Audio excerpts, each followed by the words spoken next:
स्वागत है आपका बिहार गॉड फार्म में। मैं हूं आपका दोस्त फारूक। ये वीडियो जो आप देख रहे हैं ये बिहार में बकरी पालन का है। बिहार के किसान इसी तरह से बकरी पालन ज़्यादा करते हैं। यही कारण है कि बिहार में आपको बहुत कम बड़े बड़े फार्म देखने को मिलेंगे। बहुत सारे किसान 10, 20, 50, 100 बकरी अपने क्षमता के अनुसार खरीद लेते हैं और इसी तरह से खाली ज़मीनों में चराते हैं। चराने की वजह से बकरियों का संपूर्ण विकास और वृद्धि होती है। यही कारण होता है कि वो काफ़ी चुस्त और दुरुस्त होती हैं। हम आपको बताते चले कि ये जो भी बकरियां हैं और जो भी इनके शरीर की बनावट आप देख रहे हैं, इनको दाना नसीब नहीं हुआ होता, इनको किसी भी प्रकार की टॉनिक नहीं दी गई होती है। और हम आपको बता दें कि इसमें से 90% ऐसी बकरी होंगी जिनको कभी सर्दी, बुखार, जुकाम तक भी नहीं हुआ होगा।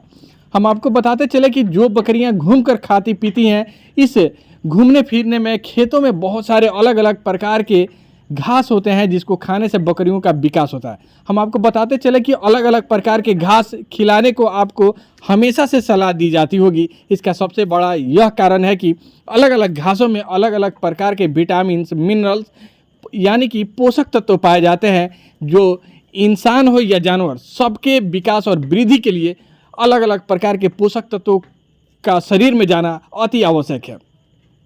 यही कारण है कि जो भी एक्सटेंसिव गॉड फार्मिंग में यानी कि चराई पे बकरियां रहती हैं, उनका वृद्धि और विकास काफ़ी शानदार होता है। हम आपको बताते चले कि अब चराई की ज़मीन घट रही है। यही कारण है कि हमारे देश के वैज्ञानिकों ने बकरी पालन का 3 तरीका खोज निकाला है। पहला तरीका होता है extensive God farming. Extensive God farming का मतलब होता है कि बकरी को पूरी तरह से हम लोग चराई पे रखते हैं, यानी कि जहाँ पे पहाड़ हो, नदी हो, तालाब हो या सरकारी ज़मीन हो, जंगल हो, तो वहाँ पे चराई की पर्याप्त जगह होती है।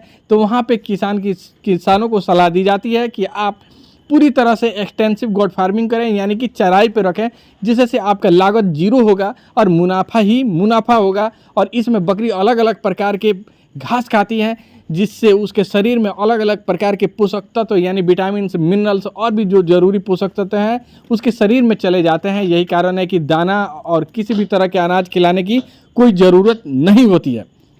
दूसरा तरीका होता है सेमी एक्सटेंसिव। सेमी एक्सटेंसिव का मतलब है कि जब चराई की ज़मीन कम होती है तो ये सलाह दी जाती है कि आप थोड़ा सा चराई भी करें और थोड़ा उसको अपने फार्म पे रखकर खिलाएं।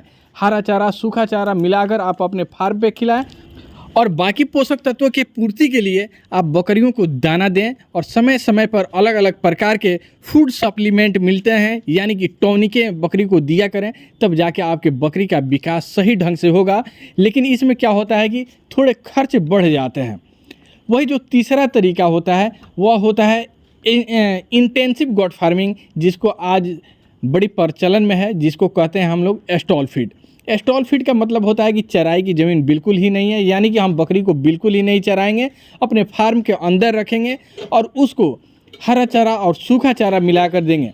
इस तरह के जब हम चारा देते हैं तो बकरियों का ग्रोथ सही ढंग से नहीं आ पाता है, तो फिर हम लोग उसके लिए दाना बढ़ा कर दिया करते हैं। स्टॉल फीड पे लागत काफ़ी ज़्यादा आती है, इसलिए सलाह दी जाती है कि स्टॉल फीड पे कम किया करें। कम से कम आप सेमी एक्सटेंसिव गॉड फार्मिंग करें, यानी कुछ चराई भी किया करें।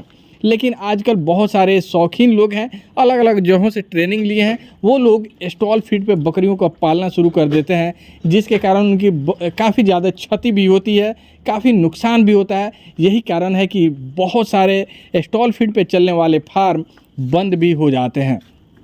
लेकिन जो एक्सटेंसिव गॉड फार्मिंग करते हैं या सेमी एक्सटेंसिव गॉड फार्मिंग करते हैं, उनकी बकरी फार्म बंद होने की संभावनाएं बहुत कम होती हैं।